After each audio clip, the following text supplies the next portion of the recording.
Bonjour tout le monde. J'ai créé cette petite vidéo pour montrer comment utiliser une piste tempo sous Cubase à partir d'une piste MIDI qui a été créée de manière complètement libre, c'est-à-dire sans métronome, donc peut-être désynchronisé et peut-être même volontairement avec des changements de tempo. C'est-à-dire qu'on ne veut pas que les notes tombe sur un tempo fixe, mais on veut faire des accelerendi, des retardendi, etc. Et donc, pour ça, j'ai fait cette vidéo qui utilise des fonctions qui sont des fonctionnalités qui sont disponibles non seulement sur Cubase Pro, sur lequel cette démo est faite, mais aussi Cubase Artist ou Cubase Elements. Parce que sous Cubase Pro, il y a effectivement des fonctionnalités qui permettent de faire ça de manière plus rapide, mais elles ne sont pas disponibles sur Cubase Artist et Cubase Element.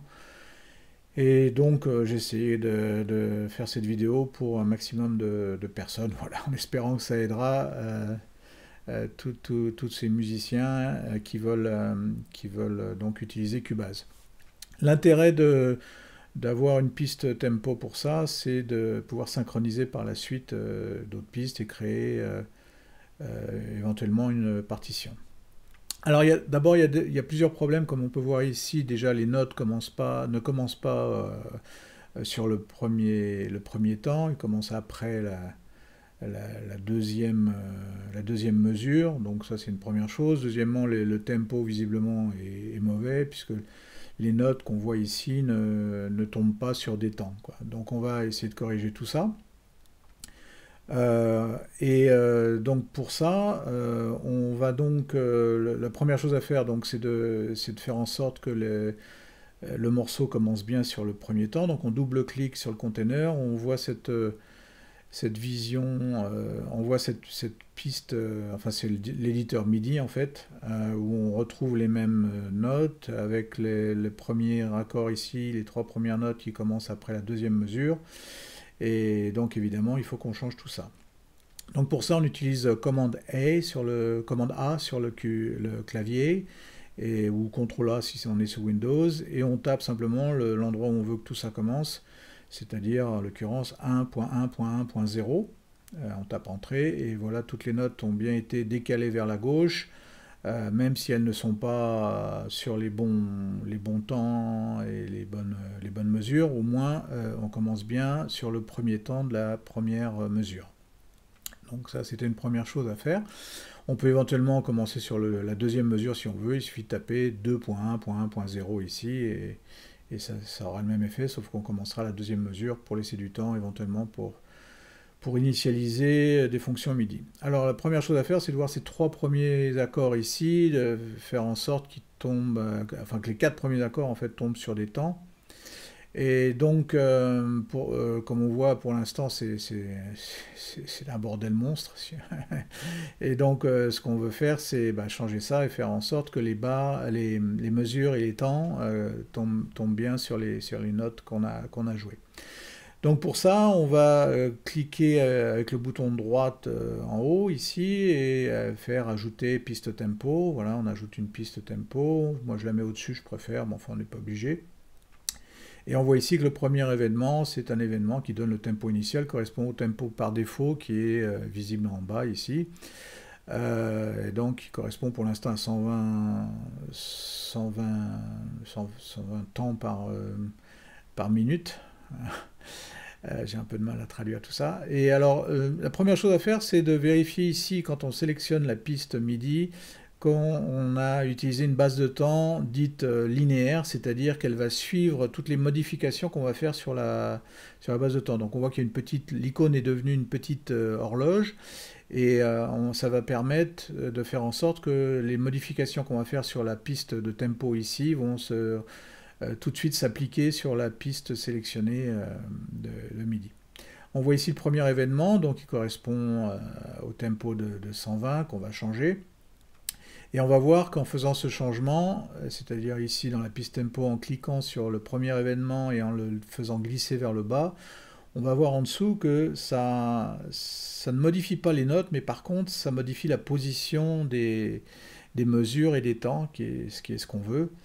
Et après avoir fait ça, on voit déjà que les quatre premiers accords, même les 5 premiers accords, tombent sur des temps, donc ce qui est bien ce qu'on veut. Le cinquième tombe même sur la deuxième mesure, ce qui est également ce qu'on veut. Par contre, après, on voit que c'est un peu décalé, donc on va continuer ça. Mais déjà, la bonne nouvelle, c'est qu'au début, on voit bien que les 4 premiers temps et les 5 premiers temps sont bien sur les 5 premiers accords, pardon, sont bien sur des temps, et ce qui est ce qu'on voulait. Donc on va continuer comme ça. Pour ça, on voit que il faut ajouter un événement d'abord sur la mesure 2, et puis ensuite sur la mesure 3 pour allonger ce qu'il y a entre 2 et 3 pour que le sixième accord ici tombe bien au début de la mesure 3. Voilà. Donc on rajoute cet événement mesure 3 ici et on va ralentir un peu de telle sorte que voilà, l'accord suivant tombe bien sur la troisième mesure ici. Et on va continuer comme ça pour tous les accords. C'est un peu fastidieux, mais malheureusement c'est ce qu'il faut faire. Alors ici on va supposer que ces 3 premiers accords, ici, enfin ces 3 accords sélectionnés là, bon on va dire qu'ils durent 2 temps chacun. Donc ça veut dire que cet accord que je viens de sélectionner là, il va tomber sur le troisième temps de la troisième mesure, et donc on va rajouter un événement sur la piste tempo, et là on va être obligé d'augmenter un petit peu pour que ça tombe bien. Cet accord là, il faut qu'il commence sur la quatrième mesure, donc là on va ralentir un peu le tempo. Voilà, pour que ça tombe sur la quatrième mesure. Donc là, bon, j'ai fait une petite erreur, on va y revenir après. Et puis on continue comme ça avec l'accord suivant. Donc là, j'ai réalisé que j'avais fait une erreur, donc parce que celle-là commence bien sur le troisième temps, sur la troisième mesure, celle-là sur le troisième temps, la troisième mesure, mais celui-là ne tombe pas au bon endroit. Donc ici, je ralentis encore un peu, et cette fois-ci, je fais coïncider cet accord sur la quatrième mesure. Le suivant, eh ben, il va être sur le troisième temps de la quatrième mesure. Donc pareil, je rajoute un événement, je change le tempo de manière à ce que ça tombe au bon endroit. Et on a déjà tous ces premiers accords là qui ont leurs notes, qui tombent à peu près correctement sur les temps qu'il faut. Bon, encore une fois, c'est un peu fastidieux, mais c'est nécessaire. La bonne nouvelle, c'est qu'on a à le faire qu'une seule fois, et ça nous permettra ensuite de pouvoir synchroniser plusieurs instruments, et de pouvoir créer des partitions proprement, tout en suivant le tempo de cette piste initiale qu'on voulait garder. Bon, là, j'ai fait un peu dans le background, j'ai fait la suite des modifications pour gagner du temps.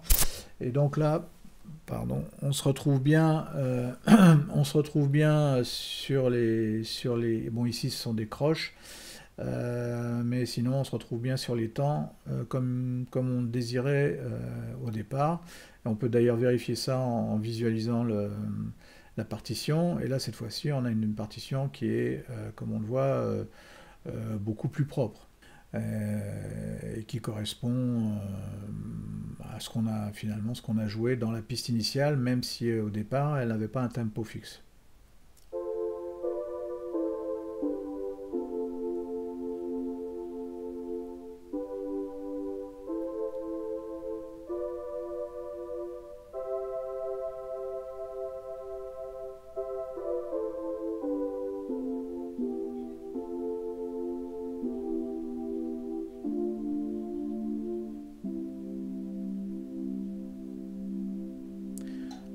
Voilà. Donc là, on a vu, enfin on a entendu plutôt qu'il y avait bien les changements de tempo, même si on n'avait pas changé les notes, ni la longueur des notes qu'on avait enregistrées initialement. Et donc de cette manière, on va pouvoir créer une partition, comme on l'a vu, on va pouvoir synchroniser d'autres pistes MIDI en utilisant le même tempo qui va tomber sur les bons temps et les bonnes mesures. Et de cette manière, vont pouvoir se synchroniser à cette piste initiale.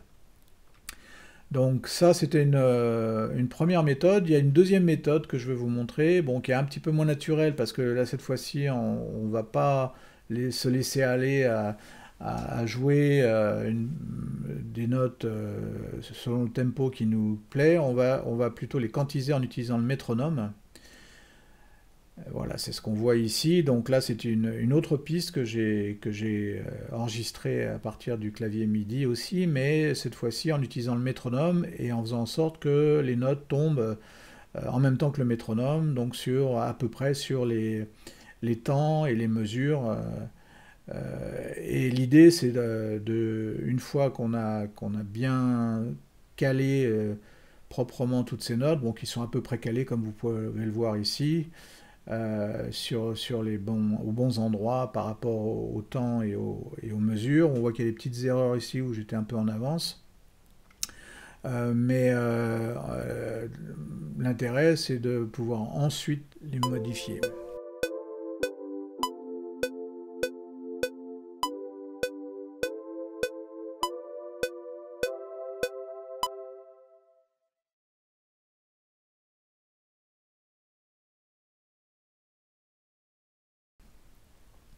Bon, comme vous voyez, c'est à peu près en position, il y a juste quelques petites erreurs. Donc pour corriger ces petites erreurs, on va utiliser la quantisation. Donc pour ça, on sélectionne toutes les notes avec commande A ou CTRL A sous Windows. Et ensuite, voilà, comme on voit ici, par exemple, ces notes-là sont un petit peu en avance. Et si je tape Q sur mon clavier, on va voir, bim, voilà, que toutes les notes voilà, ici, vont être cadrées correctement et elles commencent toutes cette fois-ci sur des temps. Pour ça, il ne faut pas oublier de cliquer sur le snap ici et de sélectionner par contre la bonne durée. Or là, j'ai sélectionné des noirs, donc ça va pour les notes qui sont sur des temps. Par contre, il y avait un endroit où j'avais des croches et évidemment, elles se retrouvent sur des temps au lieu d'être sur des demi-temps. Donc j'annule ce que j'ai fait avec un commande Z par exemple.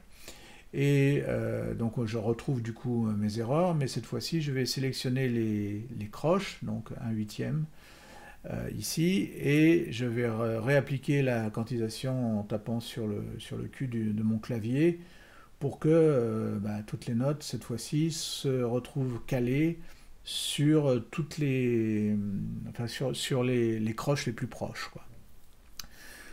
Donc c'est ce que on va faire ici. Alors dans Cubase 10, bon, on peut cliquer sur Q. Dans les autres versions précédentes, c'était pas le cas. Moi, je préfère utiliser le clavier, voilà, le clavier avec les lettres et taper Q. Et là, on va voir que lorsque je fais ça, ici, il y a des notes, par exemple, qui sont en retard. Et donc, quand je vais taper sur Q, voilà, elles se retrouvent toutes bien synchronisées sur la croche la plus proche. Et en particulier, celles qui sont sur des temps, évidemment, sur le temps le plus proche. Alors maintenant, maintenant qu'on a bien calé tout ça, on va pouvoir jouer créer une piste tempo et faire en sorte que quand on veut un ralentissement du tempo, voilà, on le décrit sur la piste tempo après coup. Alors cette fois-ci, au lieu d'utiliser la petite horloge de la base de temps, je garde la note de la base de temps, ce qu'on appelle le mode musical sous Cubase, pour que cette fois-ci, au lieu d'utiliser la durée initiale des notes, je vais modifier les temps et les mesures, mais ça va également modifier la durée des notes. Alors que ce n'était pas le cas lorsque avant j'utilisais la petite icône horloge à cet endroit-là. Donc là, je sélectionne le mode musical et ensuite je rajoute ma piste tempo. Voilà, je la mets au-dessus. Encore une fois, vous n'êtes pas obligé, ça c'est parce que j'aime l'avoir en haut. Et puis bon, on va commencer. Là, le tempo, il était à 80. Peut-être que je veux le faire dans un premier temps un peu plus lent. Donc pour ça, je clique ici pour dire, bon, maintenant, au lieu de suivre la valeur initiale, je vais suivre les valeurs variables qui sont définies dans la piste tempo. Donc c'est pour ça que je clique sur cette petite icône qui est devenue blanche en bas. Ici, je vois le premier élément, donc évidemment qui était le 80 de la piste tempo, le 80 noirs par minute, pardon. Et je vais le descendre un peu Voilà, là par exemple, je l'ai mis à 70.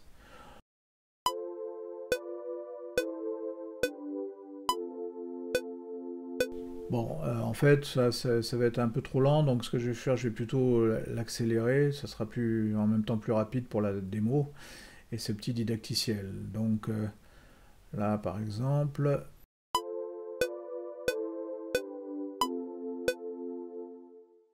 voilà, bon, là je l'ai mis à 90 et c'est mieux comme ça. Alors maintenant, ici, c'est les deux mesures qui sont là. Je voudrais que les notes qui durent sur chacune 2 temps, je voudrais en fait que, tout en gardant ces blanches là, je voudrais ralentir progressivement le tempo. Donc pour ça, à partir de la mesure 3, je vais ajouter un élément et puis dire entre la mesure 3 et la mesure 5, bah, je veux ralentir progressivement le tempo. Voilà. Donc je rajoute un événement 5 et je l'emmène vers le bas, ce qui a pour effet non seulement d'étendre les mesures ici, ce qu'on voit, mais aussi les notes correspondantes, pour que les notes restent synchrones par rapport aux mesures et au temps, mais que par contre elles soient elles-mêmes au niveau temporel allongées. Et c'est ça que je voulais, et donc j'ai pu le faire de manière, on va dire, un peu artificielle. C'est pour ça que je trouvais que c'était moins naturel pour un musicien, mais bon. Alors ici, on voit que j'ai utilisé ce qu'on appelle une rampe. Bon, j'aurais pu utiliser aussi un jump, c'est-à-dire un saut, mais là, j'ai préféré une rampe pour que le changement de tempo soit progressif. Parce que je ne voulais pas que toutes les notes soient plus lentes, que ces quatre accords soient juste simplement plus lents. Je voulais que progressivement le tempo se ralentisse. Et ensuite, je rajoute donc un événement pour que le tempo revienne à sa valeur initiale, c'est-à-dire c'était 90. Voilà, donc je rajoute cet événement. Bon, il est à 95, je vais le corriger ici. Je peux le corriger ici à cet endroit-là manuellement avec le clavier. Voilà, 90. Et maintenant, je me retrouve avec le tempo initial.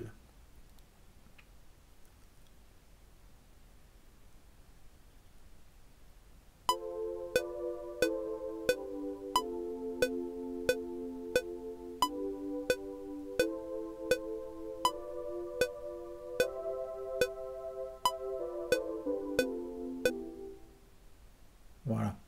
Donc on a vu que ça ralentissait bien là où je voulais. Maintenant, je peux créer d'autres pistes MIDI et je peux créer une partition, ça sera propre et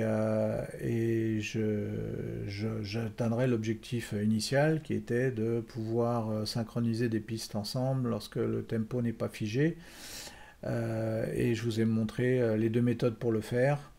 Voilà, si vous avez des questions, vous pouvez toujours rajouter des commentaires à la vidéo. J'espère que ça vous a été utile. Et maintenant, bonne chance.